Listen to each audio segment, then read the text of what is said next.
Hello students, इस video में हम चेक करेंगे dependence of electrode potential and cell potential on concentration कि जो इलेक्ट्रोड पोटेंशियल है और सेल पोटेंशियल है वो कंसंट्रेशन पे कैसे डिपेंड करता है। तो सेल पोटेंशियल को रिवाइज कर लें। सेल पोटेंशियल को हम ईएमएफ भी बोल सकते हैं या फिर ई सेल भी बोल सकते हैं। तो फर्स्टली चेक करेंगे इलेक्ट्रोड पोटेंशियल को। तो इसके लिए एक इक्वेशन है जिसका नेम है नस्ट इक्वेशन। तो नस्ट इक्वेशन कैसे, क्या उसका इक्वेशन है, क्या फॉर्मूला है, आपके सामने लिखा है। तो इसके लिए कोई एक रिएक्शन लिखेंगे। फॉर एग्जांपल हमारे पास कोई मेटल है, ये तो जनरल फॉर्म में लिख दी मैंने। सपोज करो कॉपर है, तो कॉपर पे चार्ज होता है, हमको पता है +2। कितने इलेक्ट्रॉन गेन करेगा? 2। चेंज हो जाएगा कॉपर एटम सॉलिड फॉर्म में। सपोज करो अब सिल्वर है, तो सिल्वर के ऊपर होता है पॉजिटिव आयन। कितने इलेक्ट्रॉन गेन करेगा? अब 2 नहीं, 1 गेन करेगा, तो सिल्वर। तो हर एक इलेक्ट्रोकेमिकल सेल में अलग अलग इलेक्ट्रोड यूज़ करते हैं। अगर डिफरेंट इलेक्ट्रोड को यूज़ करेंगे तो इसका वैल्यू भी क्या होगा? डिफरेंट होगा। तो जनरल में क्या लिख दिया? n का वैल्यू कॉपर के लिए 2, सिल्वर के लिए 1, किसी और के लिए कुछ और होगा, वो आप चेक कर लोगे इस इक्वेशंस को लिख के। तो यहाँ पे n बता दिया, m क्या है? कोई भी मेटल। तो यहाँ पे क्या है? मेटल का इलेक्ट्रोड पोटेंशियल वो क्या होगा? चेंज होगा। कब? जब कंसंट्रेशन को, इस आयन की कंसंट्रेशन को चेंज करेंगे। कैसे चेंज होगा ये इक्वेशन में बताएगा। तो ये इलेक्ट्रोड पोटेंशियल, ये क्या है? Standard electrode potential. ये भी इलेक्ट्रोड पोटेंशियल है बट स्टैंडर्ड का। स्टैंडर्ड आपको पहले बता दिया था कि इसको कैलकुलेट करने के लिए कंसंट्रेशन फिक्स होगा 1 मोलर, उसे चेंज नहीं करना, इस कंसंट्रेशन को चेंज नहीं करना। 1 मोलर पुट किया होगा। फिर टेम्परेचर 298 केल्विन और प्रेशर 1 atm। ये किसका प्रेशर होगा? उस हाइड्रोजन गैस का जो शी में पास की होगी, क्योंकि शी की हेल्प से ही इसको फाइंड करते हैं। कैसे करते हैं वो हमने पहले प्रीवियस वीडियोस में डिस्कस कर लिया। अगर आपको नहीं पता तो प्रीवियस वीडियोस को जाके चेक करो। तो हमारा इलेक्ट्रोड पोटेंशियल, ये स्टैंडर्ड इलेक्ट्रोड पोटेंशियल, ये वैल्यू हमको एग्ज़ाम में मोस्टली गिवन होती है, तो वहाँ से देख के पुट कर देंगे। आर क्या हो गया? Gas constant, T temperature, N जो इलेक्ट्रॉन का गेन लूज होगा कि कितने इलेक्ट्रॉन लूज या फिर गेन हो रहे हैं, 2 हो रहे हैं, 3 या 4, ये हम ड्यूरिंग रिएक्शन चेक करेंगे। एफ हमारा फैराडे, जिसका वैल्यू सभी को पता है अब तक। तो अब चेक करते हैं इस इक्वेशन को। एक बार इस नस्ट इक्वेशन को लर्न कर लो, क्योंकि इसका कोई डेरिवेशन नहीं करना, हमें सीधा लर्न करना है इसको। तो इसमें आर बता दिया आपको गैस कांस्टेंट, जिसका वैल्यू होता है 8.314। टी हो गया टेम्परेचर। तो इस इक्वेशन में हमारे +2 के सिलेबस में टेम्परेचर को पुट करना है हमें 298 केल्विन, फिक्स है।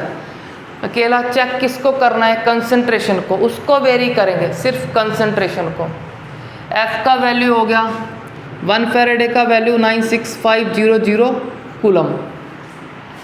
अब ऊपर मेटल क्या है? सॉलिड फॉर्म है। सिंपली ये क्या है? जो प्रोडक्ट है, चेक कर लो इस रिएक्शन का प्रोडक्ट। ये है, इस प्रोडक्ट का कंसंट्रेशन ऊपर, नीचे रेक्टेंट का। रेक्टेंट हो गए हमारे आयंस। अब नंबर ऑफ इलेक्ट्रॉन को तो लिखेंगे नहीं, तो नीचे इस आयन का कंसंट्रेशन लिख देंगे, जिसको चेंज करेंगे। तो हमने लर्न किया था +1 क्लास में कि सॉलिड का कंसंट्रेशन क्या होता है? यूनिटी, 1 पुट करेंगे। जब सॉलिड का कंसंट्रेशन 1 पुट कर देंगे तो ये हमारा इक्वेशन हो जाएगा ऐसा। ये सॉलिड नहीं, क्योंकि आयंस तो एक्वा सॉल्यूशन में होंगे, लिक्विड फॉर्म में, तो इसका कंसंट्रेशन वेरी करेगा। जो भी हमको न्यूमेरिकल्स में गिवन होगा उसको पुट कर देंगे। अब चेक करते हैं इस नेचुरल लॉग को। नेचुरल लॉग को जब हम सिंपल इसमें चेंज करते हैं, अब सबको पता होगा नेचुरल लॉग क्या है? लॉग बेस ई होता है, लॉग के बेस में ई। अगर नहीं पता तो सिंपली नेचुरल लॉग बोलो।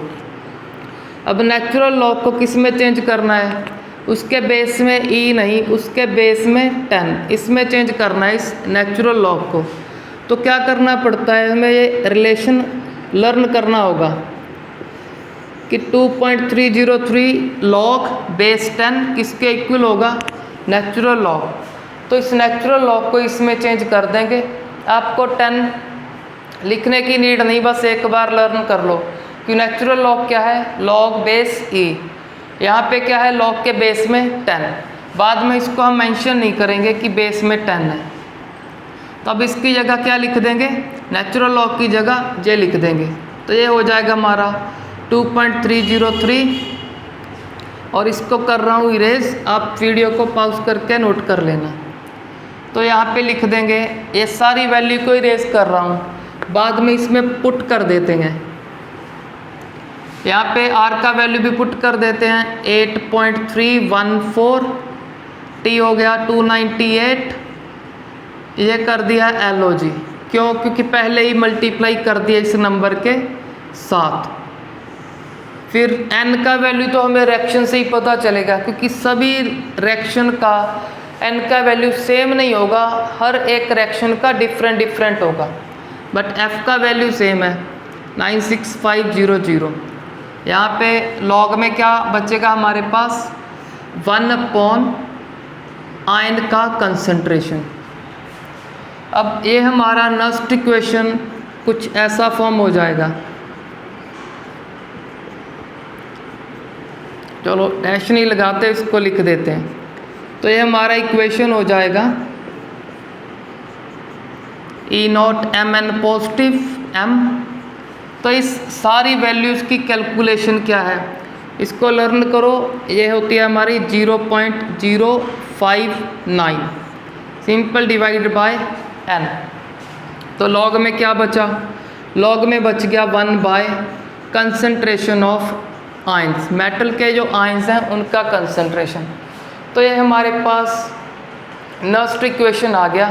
किसी भी इलेक्ट्रोड का पोटेंशियल फाइंड करने के लिए अगर उसका कंसंट्रेशन चेंज हो रहा है, तो सिंपली क्या करोगे आप, अगर आपको इलेक्ट्रोड का पोटेंशियल फाइंड करना है, सपोज करो हमें कॉपर का फाइंड करना है, तो कॉपर के लिए आपको पता होगा इलेक्ट्रॉन कितने हैं, 2। तो यहाँ पे वैल्यू पुट कर दोगे 2, तो इसका स्टैंडर्ड वैल्यू गिवन होगा। नहीं, आप लर्न कर लो, जो बार बार रिपीट होते हैं उनको तो लर्न कर लो कि कॉपर का स्टैंडर्ड रिडक्शन पोटेंशियल वैल्यू होता है 0.34 वोल्ट।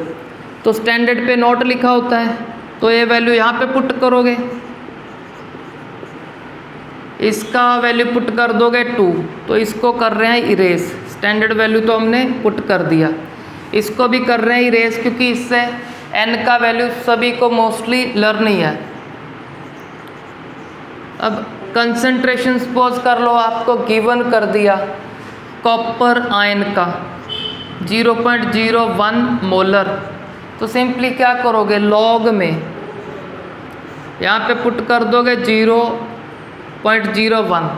तो सिंपली आप इसका कैलकुलेशन करके इजीली रिडक्शन पोटेंशियल को फाइंड कर लोगे, या फिर बोल लो इलेक्ट्रोड पोटेंशियल किसका फाइंड कर लोगे, कॉपर का। तो यहाँ पे लिख सकते हो कॉपर +2, यहाँ Cu, फिर यहाँ पे E0 Cu +2, यहाँ पे Cu। अब इसका कैलकुलेशन नहीं कर रहे हम, ये सिंपली आगे नेक्स्ट इक्वेशन के खूब सारे न्यूमेरिकल करेंगे। एक बार फॉर्मूले को अंडरस्टैंड कर लें, सभी फॉर्मूले को। नेक्स्ट में और भी फॉर्मूले अब लर्न करने हैं यहाँ पे, तो एक बार इसको लर्न कर लो कि ये फॉर्मूला किसके लिए है, किसी भी एक इलेक्ट्रोड का इलेक्ट्रोड पोटेंशियल फाइंड करने के लिए। कब, जब कंसंट्रेशन को क्या करोगे, चेंज। अब ये हो गया हमारा नेक्स्ट इक्वेशन। अब नेक्स्ट इक्वेशन का यूज़ करेंगे, तो फर्स्ट यूज़ क्या करेंगे इसका, फर्स्ट यूज़ इसकी हेल्प से EMF को कैलकुलेट करेंगे। EMF बोल दो आप, E सेल बोल दो, या फिर सेल पोटेंशियल, कुछ भी बोल सकते हो, उसको कैलकुलेट करोगे इसकी हेल्प से। तो उसके लिए एग्जांपल ले लेते हैं किसी सेल का। ये हो गया सॉल्ट ब्रिज। सेल कौन सा होगा अब हमारा? Electrochemical cell. दो कंटेनर का जो सेल था, इलेक्ट्रोलिटिक नहीं, क्योंकि वो तो कोई करंट प्रोड्यूस नहीं करता, उसमें तो करंट लगाना पड़ता है। अब क्या करना है हमें? EMF, पोटेंशियल डिफरेंस क्रिएट करना है। तो क्रिएट करने के लिए इलेक्ट्रोकेमिकल सेल को स्टडी करेंगे, जिसका यहाँ पे शॉर्ट रिप्रेजेंटेशन लिख रहे हैं, जिसको हमने लर्न कर लिया था। यहाँ पे लिख देते हैं सिल्वर। सिल्वर का कुछ कंसंट्रेशन लिख देते हैं, चलो 0.2 मोलर लिख दिया। अगर नीड होगा तो यूज़ कर लेंगे, अगर नहीं नीड हुआ तो नहीं यूज़ करेंगे। चेक कर लो सॉल्ट ब्रिज के राइट पे क्या होता है? रिडक्शन। चेक करो क्या रिडक्शन रिएक्शन लग रहा है। अगर रिडक्शन रिएक्शन है तो सही है, नहीं तो फिर हमारा रॉन्ग हो जाएगा। यहाँ पे सॉलिड लिख सकते हो आप। अब कॉपर, इस सॉल्ट ब्रिज के लेफ्ट पे क्या होता है? एनोड। एनोड पे क्या होता है? ऑक्सीडेशन। तो इसको ऑक्सीडेशन जैसे लिखूंगा मैं। इसका कंसंट्रेशन लिख देते हैं 1 मोलर, इसका 0.1 मोलर, इसका 0.2 मोलर अपने से ही लिख दिया। अब इनके लिए चेक करते हैं। अब सिल्वर क्या है? अलग मेटल है, तो इसका अलग इलेक्ट्रोड पोटेंशियल लिखेंगे, इसका कॉपर का अलग इलेक्ट्रोड पोटेंशियल। यहाँ पे कंसंट्रेशन क्या 1 मोलर नहीं है, कंसंट्रेशन चेंज कर रहे हैं। अगर चेंज करेंगे तो ये इलेक्ट्रोड पोटेंशियल भी स्टैंडर्ड से चेंज हो जाएगा। चलो उसको लिखते हैं इन दोनों इलेक्ट्रोड के लिए। तो फर्स्ट लिखते हैं सिल्वर का। तो सिल्वर के लिए क्या होगा? मेटल होगा सिल्वर, Ag पॉजिटिव, क्योंकि +1 ही आता है उस पर, वैसे मेंशन भी कर दिया मैंने। सिल्वर चेंज होगा फिर सिल्वर एटम में, बस कॉपी कर रहे हैं यहाँ से। E0 Ag पॉजिटिव, Ag, ये नंबर सभी के लिए सेम।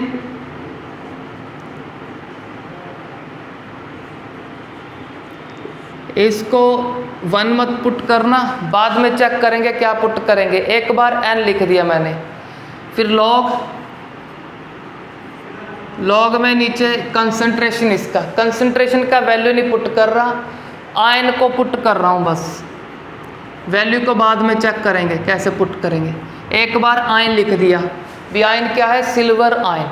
फिर बाद में लिखेंगे हम इस कॉपर के लिए। तो कॉपर के लिए Cu+2, Cu यहाँ से चेक कर लो अपना। फिर E0 Cu+2 कॉपर, ये नंबर सेम। n आपको बाद में बताते हैं कि क्या आएगा, 1 2 अपनी इच्छा से नहीं पुट कर सकते, इसको बाद में चेक करते हैं। तो यहाँ पे कौन सा आयन आएगा? अब कॉपर का आयन, कौन सा आयन है? कॉपर +2 आयन का कंसंट्रेशन। तो अब यहाँ से फॉर्मूला फॉर्म करते हैं। तो इसको कर रहा हूँ इरेज, क्योंकि इसकी हेल्प से तो हमने ड्राइव कर ले इक्वेशंस। तो यह क्या है हमारा? ये है कैथोड, क्योंकि राइट पे था, ये एनोड। EMF को कैसे फाइंड करते हैं? EMF को कैलकुलेट करने के लिए हमें पुट करना पड़ता है E कैथोड - E एनोड। अब E कैथोड कौन है? E कैथोड है सिल्वर, चलो उसको वैसे ही रिप्रेजेंट कर देते हैं। E कैथोड है हमारा ये। E एनोड कौन सा है? कॉपर, तो उसको लिख देते हैं Cu+2 to Cu। तो अब क्या करेंगे? इसका वैल्यू यहाँ पे पुट करेंगे, फिर माइनस करेंगे इसकी वैल्यू में से। तो इसका सिंपल सा प्लस माइनस का वैल्यू चेक करते हैं अब। तो फर्स्टली इसका वैल्यू पुट कर दो, E0 Ag पॉजिटिव Ag, बाद में आएगा 0.059/n, बाद में हमारे पास log 1/Ag पॉजिटिव। इससे क्या करना है अब? माइनस किसको? इसकी वैल्यू को। इसका वैल्यू ब्रैकेट लगा के पुट कर रहे हैं क्योंकि माइनस है। अगर माइनस होता है तो आपको पता है साइन चेंज हो गए, साइन चेंज होंगे अब यहाँ पे। तो चेक कर लो इजीली, यहाँ से कॉपी करके पुट कर रहे हैं।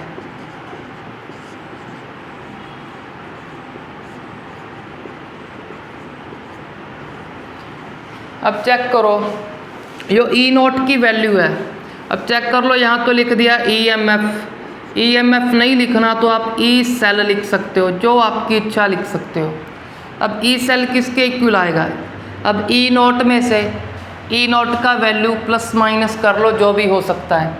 अब ये जो वैल्यू है, इस वैल्यू और इस वैल्यू को अलग कैलकुलेट करेंगे अलग। तो अब देखो ये क्या है, ई नोट कैथोड, क्योंकि सिल्वर क्या था, कैथोड। ये ई नोट कैथोड, यह है माइनस ई नोट एनोड, क्योंकि कॉपर क्या है, सॉल्ट ब्रिज के लेफ्ट पे है, लेफ्ट पे एनोड होता है। ई नोट कैथोड माइनस ई नोट एनोड क्या है हमारा, ई नोट सेल हो जाएगा। अगर किसी को नहीं पता चल रहा उसके लिए यहाँ पे अलग लिख देते हैं कि ई नोट कैथोड माइनस ई नोट एनोड, इसको क्या बोलते हैं? ये क्या है, reduction potential of cathode, reduction potential of anode. जब रिडक्शन पोटेंशियल का माइनस करते हो, डिफरेंस करते हो, उस डिफरेंस को क्या बोलते हो, EMF। कौन सा रिडक्शन पोटेंशियल का डिफरेंस किया, स्टैंडर्ड का, क्योंकि नोट बता रहा है स्टैंडर्ड। तो आपके पास EMF भी क्या आएगा, स्टैंडर्ड ही आएगा, तो उस पर नोट लगा देंगे।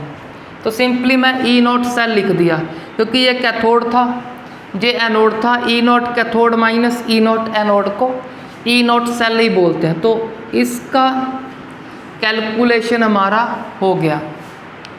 अब चेक करते हैं हम नेक्स्ट इस टर्म को, इसको लिख लेते हैं माइनस 0.059 अपॉन n, फिर लॉग, लॉग के बाद 1/AG पॉजिटिव, फिर देखो माइनस और माइनस क्या होगा, प्लस, प्लस के बाद फिर ये नंबर को लिख देंगे लॉग 1/CU+2। अब चेक कर लो ये नंबर क्या है, सेम, तो कॉमन आ जाएगा। तो क्या कर देंगे हम मैं सिंपली क्या कर रहा हूँ, अब इसको इरेज कर रहा हूँ। तो इसको इरेज करके आगे की कैलकुलेशन ऊपर चेक करते हैं कि आगे का कैलकुलेशन क्या होगा। तो अब ये नंबर आएगा दोनों में से कॉमन, तो यहाँ पे लिख दिया ई सेल, जिसको EMF बोलो या फिर सेल पोटेंशियल बोलो। ये हमारा स्टैंडर्ड EMF माइनस 0.059/n, फिर ब्रैकेट के अंदर क्या बचेगा, लॉग 1/AG पॉजिटिव का कंसंट्रेशन।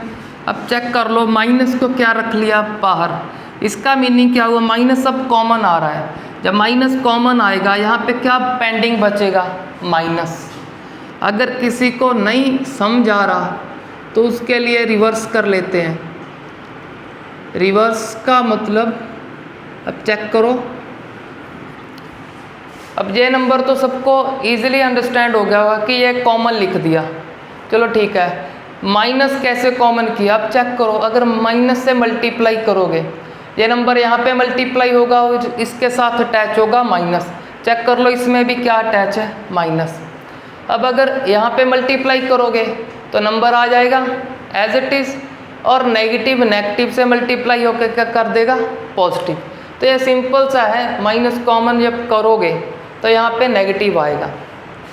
अब आपने क्या करना है, आपको लॉग का फॉर्मूला आता हो कि log m/n is equal to log m minus log n। Basically log के 3 फॉर्मूले हैं, 3 के 3 अपने लर्न कर लो।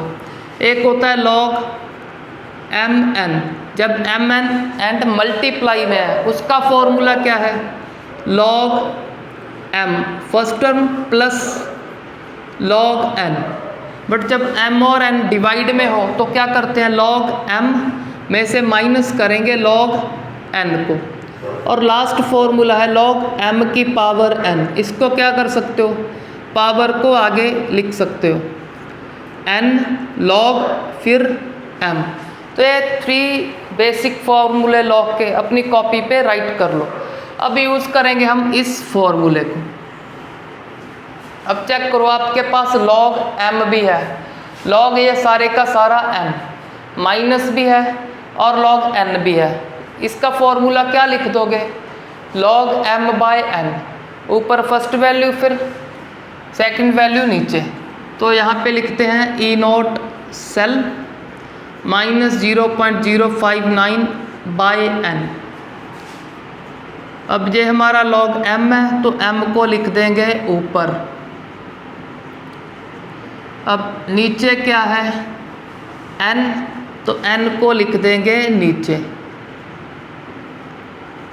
अब इसको कर रहे हैं नीचे को इरेज, तो ईजिली हमारा कैलकुलेट कर रहे हैं कि क्या फॉर्मूला फॉर्म हो रहा है। दोबारा से चेक कर लो इस फॉर्मूले को कि कैसे यूज़ किया है हमने। इस सारे को m सपोज किया तो m को लिख दिया ऊपर, इस सारे को n बोल रहे हैं तो n नीचे है।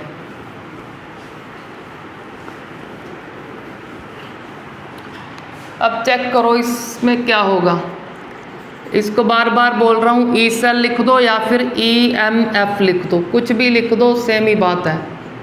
फिर E not cell minus 0.059 upon n log। अब ये आपको पता होगा कि फर्स्ट ऊपर की टर्म लिख दो, फिर नीचे को क्या करना है, रिवर्स करके इसके सामने लिखना है। तो नीचे की वैल्यू जाएगी ऊपर और ये 1 नीचे का नीचे। अब 1 को लिखने की हमें नीड नहीं है। अब क्या करेंगे, हम सीधा इसे ऐसे लिख देंगे, कॉपर आयन को यहाँ पे लिख देंगे।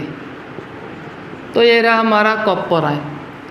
तो ये हमारा नेक्स्ट इक्वेशन की हेल्प से हम EMF काउंट कैलकुलेट कर लेंगे, कब, जब कंसंट्रेशन को चेंज करेंगे। अब यहाँ पे वैल्यू पुट कर देंगे। इसको कैसे फाइंड करोगे, स्टैंडर्ड वैल्यू से। कैसे फाइंड करेंगे चेक करते हैं। बट अभी तक हमारा ये इक्वेशन कंप्लीट नहीं हुआ, यहाँ पे कुछ पावर्स आएंगी, उन पावर्स को चेक करते हैं और इस n का वैल्यू चेक करते हैं हमारे इस सेल के लिए। सभी सेल के लिए ये अलग ही होगा, बट अब इस सेल के लिए चेक करते हैं। तो इसके लिए क्या करना पड़ेगा, आपको एट कैथोड और एट एनोड रिएक्शन लिखना होगा। और अब एट कैथोड क्या होता है, रिडक्शन, आपको पता होना चाहिए ये। अब कैथोड कौन सा है, राइट पे हमारा सिल्वर आयन, कितने गेन करेगा, जितना चार्ज, ये तो अब आपको आता होगा। अब चेक करते हैं एट एनोड का यहाँ पे लिख देते हैं। अब एनोड पे क्या होगा, ऑक्सीडेशन। अब एनोड चेक करो तो लेफ्ट पे होता है एनोड, तो कॉपर क्या करेगा, अब इलेक्ट्रॉन लूज। कितने लूज करता है, सभी को पता है, कॉपर +2 फॉर्म करता है, 2 इलेक्ट्रॉन लूज करेगा। अगर नहीं पता, बता भी रखा है आपको सेल की रिप्रेजेंटेशन में। तो अब हमको पता है कि ऑक्सीडेशन में लॉस ऑफ इलेक्ट्रॉन, रिडक्शन में गेन ऑफ इलेक्ट्रॉन। हमको पता है लॉस और गेन क्या होता है, इक्वल। बट यहाँ पे इक्वल नहीं, अब इसको इक्वल करो। कैसे इक्वल करोगे, लॉस तो 2 हो गए, अब गेन भी 2 करवाने हैं हमें। तो लॉस और गेन आपको जब भी न्यूमेरिकल सॉल्व करोगे आपको इक्वल करना पड़ेगा। कभी कभी तो सपोज करो अगर कॉपर और जिंक होता, कॉपर और जिंक में 2 का लूज 2 का गेन होता है, वहाँ इक्वल करने की नीड नहीं, पहले से ही इक्वल है। बट यहाँ लूज 2 हो गए, गेन 1 हो रहा है, तो यहाँ लूज और गेन इक्वल करना पड़ेगा। इक्वल करने के लिए इसको 2 से मल्टीप्लाई, क्योंकि एक आयन तो एक ही गेन करेगा। अब दूसरे को दूसरा सिल्वर आयन गेन करेगा, तो 2 सिल्वर फॉर्म हो जाएंगे। तो अब हमारा इक्वेशन करते हैं कंप्लीट। कब कंप्लीट करोगे, जब लूज और गेन इक्वल हो गया। अब चेक करो सिल्वर के नेक्स्ट आगे क्या लिखा है, 2। तो सिल्वर आयन का पावर आएगा यहाँ पे 2, कंसंट्रेशन का पावर लगा देंगे स्क्वायर। अब चेक करते हैं कॉपर आयन। कॉपर आयन के नेक्स्ट इस यहाँ पे क्या है 1, तो यहाँ पे पावर आएगा 1 को हमको मेंशन करने की नीड नहीं, तो हमने यहाँ पे चेक कर लिया कि कितना पावर आएगा। कहाँ से चेक करोगे, जो इसके नेक्स्ट नंबर होगा। अब चेक करते हैं इस n का वैल्यू। n क्या है, ट्रांसफ़र ऑफ इलेक्ट्रॉन, कितने इलेक्ट्रॉन ट्रांसफ़र हुए, इसने 2 लूज़ किए, इसने 2 गेन किए, तो कितने ट्रांसफ़र हुए 2, तो n का वैल्यू हो गया हमारा 2। तो इस नर्स्ट इक्वेशन में हमारा n क्या होता है, इलेक्ट्रॉन का ट्रांसफ़र, कितने ट्रांसफ़र हुए 2 है 3 हो या 4। ये हमको क्या कब चेक करने हैं, जब लूज़ और गेन को इक्वल कर लिया, क्योंकि जब पहले से ही चेक करोगे कॉपर का तो 2 आएगा, इसका क्या आएगा Ag पॉजिटिव के कारण सिर्फ 1 इलेक्ट्रॉन, तो n का वैल्यू अलग अलग हो जाएगा। इसका वैल्यू कब चेक करना है n का, जब लूज गेन को इक्वल कर लोगे तब चेक करना कि 2 आया या फिर 3 या फिर 4, जो आएगा आप यहाँ पे पुट कर दोगे। अब क्या करना आपको, इसका वैल्यू पुट करोगे, E0 सेल का वैल्यू पुट करोगे तो EMF इजीली कैलकुलेट कर लोगे। एक बार इक्वेशन को लिख लो, एक बार इस इक्वेशन को हम लिख देते हैं जनरल फॉर्म में। जनरल फॉर्म में कैसे लिखेंगे, ई सेल के बाद E0 सेल, जिसको E0 cathode minus E0 anode करके फाइंड करोगे, फिर 0.059 अपॉन n लॉग। अब यहाँ पे कॉपर और सिल्वर नहीं लिखेंगे हम, क्योंकि हमें न्यूमेरिकल में ज़रूरी तो नहीं कि कॉपर और सिल्वर ही आए, कुछ और सेल भी आ सकता है। तो हमें यहाँ से क्या चेक करना है कि कॉपर क्या है, कॉपर है एनोड आयन, तो सिंपली लिख दो एनोड आयन। एनोड आयन का क्या चेक करना है, कंसंट्रेशन। स्क्वायर ब्रैकेट क्या बता रहा है कि आप एनोड आयन के कंसंट्रेशन की बात कर रहे हो, उस पर क्या आएगा, पावर आएगा कुछ ना कुछ। पावर किसी का 1 है, किसी का 2 है, किसी का 3 होगा, तो इसको क्या लिख दें, चलो P लिख दिया। P क्या कोई नंबर होगा, 1 2 3 4 कुछ भी हो सकता है, आप चेक करोगे उसे। डाउन में क्या है, कैथोड आयन, तो नीचे लिख देते हैं कैथोड आयन का कंसंट्रेशन। पावर अलग अलग भी हो सकता है और सेम भी हो सकता है, तो इसको चलो अगर अलग अलग हुआ तो क्यू लिख देते हैं।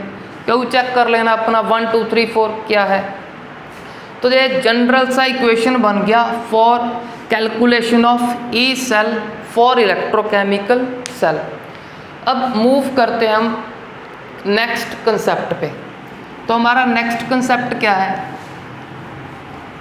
नेक्स्ट हम ईएमएफ कैलकुलेट करेंगे, या फिर नेक्स्ट कंसेप्ट स्टडी करेंगे हम कंसंट्रेशन सेल का।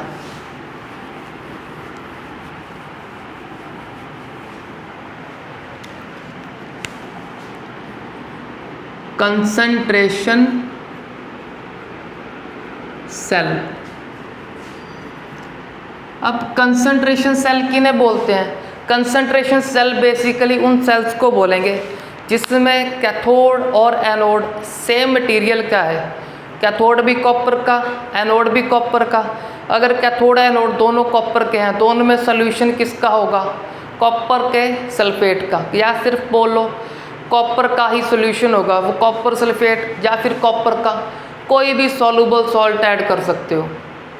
तो अब इसमें करना क्या है, हमें करना क्या है, हमें पता है सॉल्ट ब्रिज पे के राइट पे क्या है, रिडक्शन होगा। रिडक्शन किस पे होगा, कैथोड। तो रिडक्शन रिएक्शन लिखते हैं पहले कॉपर का, तो ये हो गया रिडक्शन रिएक्शन। अब लेफ्ट पे एनोड, तो ऑक्सीडेशन, अब इसका ऑक्सीडेशन रिएक्शन लिख दिया। अब हमको पता है कि अगर इलेक्ट्रोड सेम है तो अब रिडक्शन पोटेंशियल को कैसे इंक्रीज करेंगे, विद द कंसंट्रेशन। वो तो नाम से भी पता चल रहा है कंसंट्रेशन सेल, जिसमें इलेक्ट्रोड तो सेम मटेरियल का है, कॉपर का हो सकता है दोनों, जिंक का हो सकता है दोनों ही, सिल्वर के किसी के भी कर लो सेम के। डिफरेंस क्या करना है, इलेक्ट्रोलाइट की कंसंट्रेशन में। अब हमने फैक्टर स्टडी किया था कि electrode potential directly proportional to concentration. तो इस साइड कंसंट्रेशन सपोज कर लिया 2 C2, इस साइड C1। अब यहाँ पे क्या है, रिडक्शन। रिडक्शन पोटेंशियल कब हाई होगा, जब कंसंट्रेशन हाई। तो यहाँ पे मेंशन कर देंगे C2 greater than C1। Why? Because reduction potential directly proportional to concentration of ions बोल दो या फिर कंसंट्रेशन ऑफ इलेक्ट्रोलाइट बोल दो। तो अब चेक करो, इसके लिए ईएमएफ का वैल्यू, ई सेल का वैल्यू जब कैलकुलेट करेंगे, ई नोट सेल के लिए क्या फिल करोगे, स्टैंडर्ड वैल्यू कैथोड का, इधर भी स्टैंडर्ड वैल्यू कैथोड का। जब स्टैंडर्ड वैल्यू कैथोड में से कैथोड का ही स्टैंडर्ड वैल्यू माइनस करोगे तो ये क्या आएगा, 0, क्योंकि सभी को पता होना चाहिए। इसको फाइंड करेंगे E not cathode minus E not anode, या फिर लिख दें आपको एक बार कॉपर प्लस 2 कॉपर, क्योंकि ये क्या है, रिडक्शन पोटेंशियल का वैल्यू। तो इधर भी क्या है, कॉपर, इधर भी कॉपर, तो दोनों का स्टैंडर्ड वैल्यू सेम होगा। जब इसमें से इसको ही माइनस करेंगे तो कितना आंसर आएगा, 0। तो लर्न करो कंसंट्रेशन सेल के लिए ई नोट सेल क्या है, 0। तो हमारा ई सेल क्या होगा, यहाँ पे 0, तो 0 को नहीं लिख रहे, सीधा माइनस 0.059 अपॉन n। अब कॉपर के लिए तो n पता चल गया, 2 है, तो 2 फिल कर सकते हो। बट कॉपर की बात नहीं कर रहे, अब जनरल में बात करेंगे। कोई और भी हो सकता है, कभी सिल्वर आ गया तो, या फिर जिंक आ गया। बेसिकली जिंक और कॉपर का तो चलो सेम है, अगर सिल्वर जैसा आयन आ गया तो ये चेंज हो जाएगा। तो उसके लिए n नहीं लिख दिया जनरल में। लॉग में क्या करना है, ऊपर एनोड का कंसंट्रेशन, एनोड का कंसंट्रेशन कम होगा तो C1, कैथोड का कंसंट्रेशन ज़्यादा होगा तो C2। इनका कुछ ना कुछ पावर भी होगा, वो आप चेक कर लेना। बेसिकली अगर ये सेम है तो आप इजीली चेक कर लेना कौन सा आएगा, वैसे 1 ही आएगा मोस्टली। तो यहाँ पे क्या हो गया, हमारा कंसंट्रेशन सेल स्टडी कर लिया।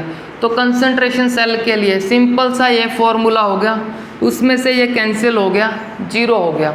अब कंसंट्रेशन का वैल्यू अपने से पुट कर लेना न्यूमेरिकल्स को चेक करके। दोबारा रिपीट कर देते हैं कि कंसंट्रेशन सेल क्या है, कि जिसमें कैथोड और एनोड में इलेक्ट्रोलिटिक सॉल्यूशन सेम ही मेटल का होगा। डिफरेंस किसका, सिर्फ और सिर्फ कंसंट्रेशन का। किसका कंसंट्रेशन हाई होगा, कैथोड का, क्योंकि रिडक्शन पोटेंशियल डिपेंड करता है डायरेक्टली कंसंट्रेशन पे। तो अब मूव करते हैं लास्ट एप्लीकेशन पे। तो लास्ट एप्लीकेशन है इसका, to find equilibrium constant. Equilibrium constant, equilibrium constant जो हमने +1 में लर्न किया था, उसको इस इक्वेशन को यूज़ करेंगे जो यहाँ पे इरेज कर दिया। चलो उसको दोबारा लिख देते हैं, E cell is equal to E not cell minus 0.059 upon n log में ऊपर क्या था, ऊपर था हमारा एनोड आयन। एनोड आयन का कंसंट्रेशन कुछ पावर था P, नीचे कैथोड आयन कुछ पावर था उसका Q। तो अब चेक करते हैं इक्विलिब्रियम कांस्टेंट कैसे फाइंड करेंगे। सपोज करो हमारे पास है कोई सेल, कॉपर और जिंक का कंसीडर करते हैं। राइट पे रिडक्शन, तो यहाँ पे रिडक्शन लिख दिया। लेफ्ट पे ऑक्सीडेशन, तो यहाँ पे जिंक का ऑक्सीडेशन लिख दिया। तो इसकी मैं at anode, at cathode reaction लिख रहा हूँ। At anode oxidation,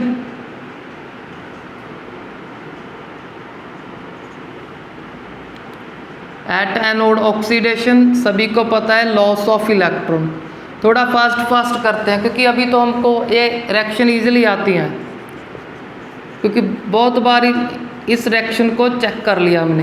at cathode reduction, अब रिडक्शन किसका होगा, कॉपर आयन का, कितने गेन करेगा, जितना चार्ज। अब हमने क्या करना है, ये हमारा ऑक्सीडेशन, ये रिडक्शन, ऑक्सीडेशन रिडक्शन से अब कंप्लीट रिडॉक्स रिएक्शन फॉर्म करेंगे। कैसे इनको ऐड कर देंगे, ऐड कैसे करना है, ये हमारा लेफ़्ट पे है, लेफ़्ट पे ऐड करेंगे, राइट को राइट पे, पर लेफ़्ट और राइट का जो कॉमन हुआ उसको कैंसिल करेंगे। कॉमन क्या है, 2 इलेक्ट्रॉन कैंसिल कर दिए। अब जिंक, जिंक के बाद कॉपर आयन, फिर जिंक आयन, जिंक आयन के बाद कॉपर एटम। अब पता है हमें जब इक्विलिब्रियम आ जाता है, इक्विलिब्रियम के पे क्या होता है, फॉरवर्ड रिएक्शन का स्पीड बैकवर्ड के इक्वल हो जाता है। जैसे फॉरवर्ड में जो भी इलेक्ट्रॉन लूज गेन होंगे, जितने भी इलेक्ट्रॉन लूज गेन होंगे, तब बैकवर्ड में भी उतने ही इलेक्ट्रॉन लूज और गेन हो रहे होंगे। तब क्या होगा, इक्विलिब्रियम के टाइम पे दोनों की स्पीड इक्वल है। इसका सिंपल सा मीनिंग है कि एट इक्विलिब्रियम, कि इक्विलिब्रियम के टाइम पे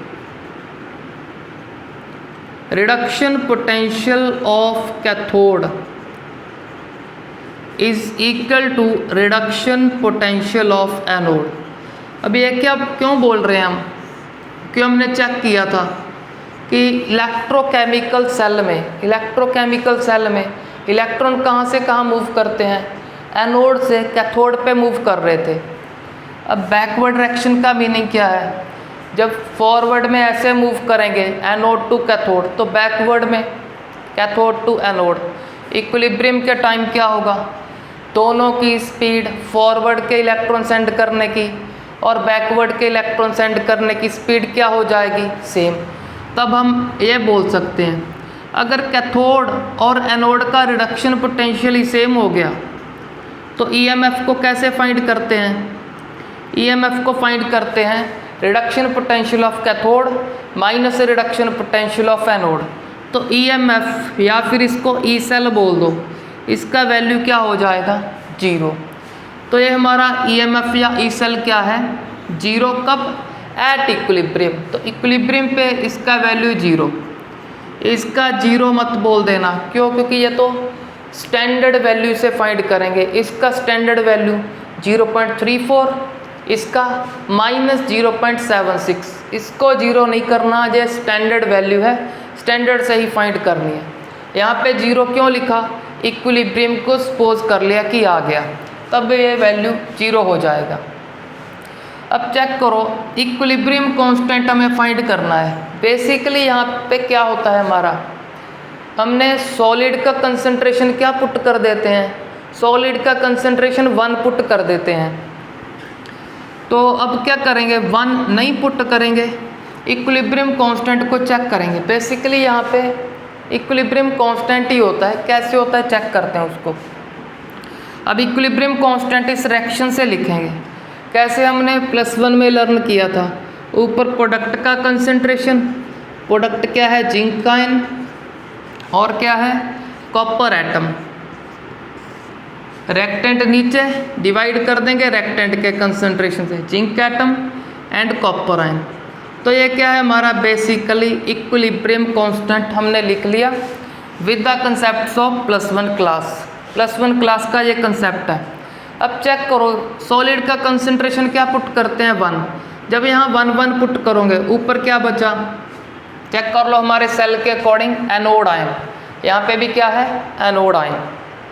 तो नीचे क्या बचा, नीचे बच गया हमारा कैथोड आयन। तो इसमें भी क्या है, कैथोड आयन है।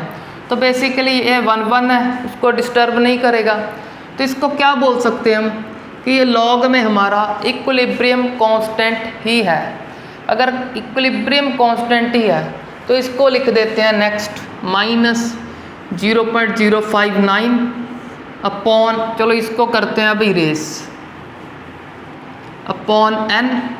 यहाँ पे क्या है, इक्विलिब्रियम कांस्टेंट, तो यहाँ पे लिख दिया के साथ में लिख देते हैं इक्विलिब्रियम। तो आई होप आपको समझ आ गया होगा कि यहाँ पे इक्विलिब्रियम कांस्टेंट क्यों लिखा, क्योंकि ये तो 1 है, पेंडिंग यही बचेगा। ये देख लो अब क्या होगा, इक्विलिब्रियम कांस्टेंट ही बोल देंगे। तो अब आप इजीली इस फॉर्मूले की हेल्प से इक्विलिब्रियम कांस्टेंट को फाइंड कर लोगे। तो उसके लिए क्या करोगे, इसको इधर ले जाएंगे, डिवाइडेड बाय n, फिर बाद में लॉग इक्विलिब्रियम, माइनस से माइनस कैंसिल। ये आप स्टैंडर्ड वैल्यू से फाइंड करोगे, standard value of cathode minus standard value of anode. तो इसके लिए आपको इक्विलिब्रियम कांस्टेंट को फाइंड करने के लिए आपको एंटी लॉग सॉल्व करना आना चाहिए। वो हम न्यूमेरिकल्स में लर्न करेंगे कि कैसे एंटी लॉग को सॉल्व करते हैं। तो एक बार चलो चेक कर लिया कि इस फॉर्मूले को यूज़ करेंगे। ये तो पता है कि क्रॉस मल्टीप्लाई होगा n का, यहाँ ये डिवाइड हो जाएगा। बाद में एंटी लॉग का कंसेप्ट न्यूमेरिकल्स में चेक करेंगे। एक बार इस फॉर्मूले को राइट कर लेना for the calculation of equilibrium constant. अब चेक करते हैं हमारा लास्ट कंसेप्ट इस वीडियो का। तो लास्ट में क्या, हमको सिर्फ फॉर्मूले लर्न करने हैं, 2-3 फॉर्मूले लर्न करने हैं। फर्स्ट है हमारा Gibbs free energy, Gibbs free energy. तो गिब्स फ्री एनर्जी इस चैप्टर में किसके इक्वल है, इसका फॉर्मूला है डेल्टा जी। अगर नोट लिख दिया, ये क्या है, standard Gibbs free energy change, change क्यों डेल्टा लिखा है, इसका फॉर्मूला है -NF E नॉट सेल। अगर इसका स्टैंडर्ड वैल्यू है तो इसका भी स्टैंडर्ड ही होगा। n क्या है आपके, total number of electron transfer. कैसे चेक करोगे, रेडॉक्स रिएक्शन का लूज और गेन इक्वल करके फिर चेक करोगे। सिंगल रिडक्शन या सिंगल ऑक्सीडेशन से इसको फाइंड नहीं कर सकते, रिडक्शन और ऑक्सीडेशन का लूज गेन इक्वल करके फाइंड करोगे। F आपको याद है 96500 coulomb. E naught cell, E naught cathode minus E naught anode करके फाइंड कर लोगे। अब हमको ये +1 का कंसेप्ट याद है कि अगर गिब्स फ्री एनर्जी का वैल्यू नेगेटिव होगा तो प्रोसेस क्या है, स्पॉन्टेनियस। अब इस चैप्टर में क्या स्पॉन्टेनियस होगा, हमारे इलेक्ट्रोकेमिकल सेल का जो रिडॉक्स रिएक्शन है वो क्या होगा, स्पॉन्टेनियस होगा अगर इसका आंसर नेगेटिव आ रहा है। अब इसका आंसर नेगेटिव में आने के लिए ये क्या है, नंबर ऑफ इलेक्ट्रॉन ट्रांसफ़र, वो तो 1 2 3 4 पॉजिटिव नंबर ही होगा। ये तो पॉजिटिव नंबर है क्योंकि नंबर ऑफ इलेक्ट्रॉन चेक करेंगे, 1 गेन हुए, 2 3 और 4, वो इजीली चेक कर लेंगे, पॉजिटिव नंबर है। ये 96500 ये भी पॉजिटिव। अब इसका वैल्यू नेगेटिव कब होगा, सीधा डिपेंड करता है इसके ऊपर, क्योंकि इन पे तो डिपेंड नहीं कर रहा, इनका वैल्यू तो पॉजिटिव ही पॉसिबल है। इसका ये है वैल्यू, एग्जैक्ट वैल्यू, इसका एग्जैक्ट वैल्यू पॉजिटिव में आएगा, कुछ भी आ सकता है, 1 2 3 4 कुछ भी। अब सीधा सीधा यहाँ पे से क्या पता चल रहा है, इसका वैल्यू नेगेटिव कौन देगा हमें, अगर इसका वैल्यू पॉजिटिव होगा, क्योंकि सारे पॉजिटिव हैं तो ये नेगेटिव होगा। अगर ये नेगेटिव, प्रोसेस हो गया स्पॉन्टेनियस। अगर इसका वैल्यू गलती से भी नेगेटिव आ गया, नेगेटिव नेगेटिव क्या हो जाएगा, पॉजिटिव। अगर इसका वैल्यू पॉजिटिव तो प्रोसेस क्या, नॉन स्पॉन्टेनियस, वो रिएक्शन होगा नहीं, उसको करवाना पड़ेगा फिर इलेक्ट्रिक फील्ड या फिर इलेक्ट्रिक करंट अप्लाई करके। तो यहाँ पे सिंपल सा फॉर्मूला लर्न कर लो, और इसके कुछ फॉर्मूले और हैं। Gibbs free energy is equal to -RT natural log के क्या है आपका, फिर से इक्विलिब्रियम कांस्टेंट। अब नेचुरल लॉग को हमें पता है, किस में चेंज कर देंगे, log बेस 10 में। तो क्या रिलेशन है, 2.303। RT तो पहले थे, अब भी आएंगे। यहाँ पे क्या लिख देंगे, log बेस 10, जिसका बेस 10 शो नहीं करना हमें। तो इक्विलिब्रियम कांस्टेंट के 3 फॉर्मूले हो गए। फर्स्ट बेसिकली ये तो सेम ही है, तो एक हमने प्रीवियस लर्न कर लिया फ्रॉम नर्स्ट इक्वेशन। तो 3 फॉर्मूले हैं इस इक्विलिब्रियम कांस्टेंट को कैलकुलेट करने के लिए, और ये फॉर्मूले आप इजीली लर्न कर लो। नेक्स्ट एक रिलेशन और याद कर लो कि गिब्स फ्री एनर्जी हमें पता है, ये क्या होता है, ये होता है मैक्सिमम यूजफुल वर्क, कि जितना गिव्स फ्री एनर्जी का वैल्यू नेगेटिव आता जाएगा, मोर नेगेटिव आता जाएगा, उतना क्या पॉसिबल है हमारे इलेक्ट्रोकेमिकल सेल से मैक्सिमम यूजफुल वर्क हम ले सकते हैं। तो यहाँ पे बेसिकली कौन सा वर्क है, यहाँ पे वर्क है हमारा इलेक्ट्रिकल वर्क। तो इसका एक सिंपल सा क्वेश्चन भी फॉर्म होता है कि but right the relation between the electrical work and गिव्स फ्री एनर्जी। तो यहाँ पे सिंपल सा ये फॉर्मूला लिखना है।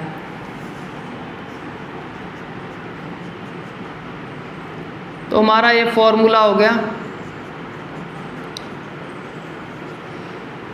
इसको हम वर्क भी बोल सकते हैं क्योंकि यूजफुल वर्क के इक्वल है। कौन सा वर्क है यहाँ पे, इलेक्ट्रिकल वर्क। ये इलेक्ट्रिकल वर्क हो गया और किसके बीच में रिलेशन है, इसको बोल दो ईएमएफ। तो हमारा question right the relation between electrical work and EMF. EMF को ई सेल पोटेंशियल कुछ भी आपको बोल सकते हैं। तो सेल पोटेंशियल और इलेक्ट्रिकल वर्क के बीच में ये रिलेशन, अगर क्वेश्चन आया सेल पोटेंशियल एंड गिव्स फ्री एनर्जी का रिलेशन, ये रिलेशन आप लिख सकते हो। तो सिंपल सा क्वेश्चन था। तो इसको अच्छे से अपने नोट्स प्रिपेयर करो। Thanks for watching the video.